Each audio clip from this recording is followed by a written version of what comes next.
नायब सिंह सैनी ईश्वर की शपथ लेता हूं कि मैं विधि द्वारा स्थापित भारत के संविधान के प्रति सच्ची श्रद्धा और निष्ठा रखूंगा। मैं भारत की प्रभुता और अखंडता अक्षुण्ण रखूंगा। मैं हरियाणा राज्य के मुख्यमंत्री के रूप में अपने कर्तव्यों का श्रद्धापूर्वक और शुद्ध अंतःकरण से निर्वहन करूंगा तथा भय या पक्षपात, अनुराग या द्वेष के बिना मैं सब प्रकार के लोगों के प्रति संविधान के और विधि के अनुसार न्याय करूंगा। हरियाणा में आज का यह शपथ ग्रहण समारोह कोई मामूली नहीं था, क्योंकि बीजेपी ने नायब सिंह सैनी को हरियाणा के मुख्यमंत्री पद की शपथ दिलाकर एक तीर से कई निशाने साधे हैं। नायब सिंह सैनी के अलावा 13 दूसरे मंत्रियों ने भी शपथ ली है, जिसमें 2 जाट मंत्रियों को छोड़ दें तो 35% करीब यानी 5 गैर जाट ओबीसी मंत्री हैं। वैसे भी हरियाणा में अप्रत्याशित जीत के बाद बीजेपी का कॉन्फिडेंस हाई होना लाजमी है, क्योंकि इस जीत ने न सिर्फ बीजेपी और उसके शीर्ष नेतृत्व को राहत और ताकत दी है, बल्कि विरोधियों की बोलती भी बंद कर दी है। और ये यहाँ मौजूद नेताओं के चेहरों से समझा क्या आसानी से पढ़ा जा सकता है। बीजेपी के तमाम नेताओं के चेहरे पर गजब खुशी दिखी। नमस्कार, मैं अभय राय। बीजेपी कोई भी कदम उठाती है तो उसके पीछे उसकी अहम रणनीति होती है। 17 अक्टूबर को बीजेपी ने जब हरियाणा में नायब सिंह सैनी सरकार का शपथ ग्रहण समारोह रखा तो उसके पीछे भी एक रणनीति मानी जा सकती है। जैसा कि सबको पता है कि आज रामायण जैसे महाग्रंथ के रचयिता महर्षि वाल्मीकि की जयंती है, और इस बार के चुनाव में महर्षि वाल्मीकि को मानने वाले समुदाय ने बीजेपी को जिस तरीके से समर्थन दिया वो अब किसी से छुपा नहीं। ऐसे में बीजेपी के लिए आज ही शपथ ग्रहण का दिन चुनना समझ से परे नहीं है।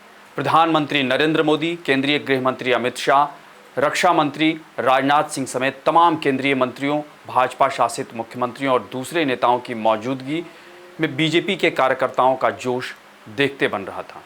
खैर, मतदान से पहले और नतीजे आने के बाद जिस तरह की गुटबाजी का हल्ला मचा था, अब उस पर फिलहाल हरियाणा में विराम लग चुका है। नायब सिंह सैनी लगातार दूसरी बार हरियाणा के मुख्यमंत्री के तौर पर शपथ ले चुके हैं, और वो अनिल विज जो सीएम पद पर दावेदारी ठोक रहे थे, वो भी 2 नंबर पर शपथ लेकर फिलहाल शांति की मुद्रा में आ गए हैं। जहां तक बात इस बार के कैबिनेट की, तो वो पिछली बार से बहुत बदली सी नजर आ रही है, क्योंकि इस बार बीजेपी ने अपने दम पर बहुमत हासिल किया है।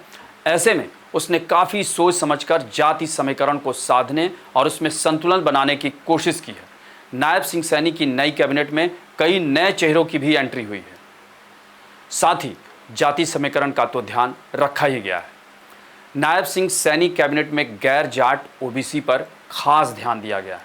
नायब सिंह सैनी भी खुद ओबीसी समुदाय से आते हैं। इसके अलावा रणबीर गंगवा भी ओबीसी समुदाय से हैं, जबकि राजेश नागर गुर्जर हैं। वहीं यादव समुदाय से राव नरबीर और आरती राव मंत्री बनाए गए। आरती राव केंद्रीय मंत्री राव इंद्रजीत सिंह की बेटी हैं, और आरती के दादा भी पूर्व सीएम रह चुके हैं हरियाणा के। यानी ये 5 मंत्री गैर जाट ओबीसी समुदाय से आते हैं। इसी तरह 2 एससी समुदाय से किशन लाल पंवार और कृष्ण कुमार बेदी को भी मंत्री बनाया गया है। इस कैबिनेट में अनिल विज एकमात्र पंजाबी समुदाय का प्रतिनिधित्व करेंगे, जबकि जाट समुदाय से महिपाल ढांडा और श्रुति चौधरी को मंत्री बनाया गया है। श्रुति चौधरी हरियाणा के पूर्व सीएम बंसीलाल की पोती हैं। इसी तरह अरविंद शर्मा और गौरव गौतम ब्राह्मण समुदाय से मंत्री बनाए गए हैं, जबकि श्याम सिंह राणा राजपूत और विपुल गोयल वैश्य समुदाय से आते हैं। इन्हें भी मंत्री बनाया गया है।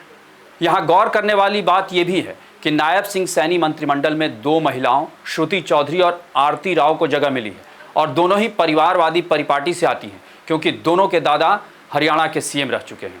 वहीं नायब सिंह सैनी कैबिनेट में गौरव गौतम सबसे युवा मंत्री हैं। यानी देखा जाए तो इस कैबिनेट में 36 बिरादरी को साधने की कोशिश की गई है। और क्यों नहीं, आखिर हरियाणा में इस बार बीजेपी को जीत भी अप्रत्याशित मिली है, और बीजेपी का जो गैर जाट राजनीति पर फोकस है वो उसमें कामयाब रही है। इसलिए इस कैबिनेट में कहीं ना कहीं गैर जाट को तवज्जो दी गई है। आपको हमारी ये रिपोर्ट कैसी लगी उसे कमेंट बॉक्स में ज़रूर बताएं, और अन्य खबरों से अपडेट रहने के लिए बने रहें हमारे साथ, क्योंकि हम हैं बुलंद भारत टीवी, ताकत आपकी।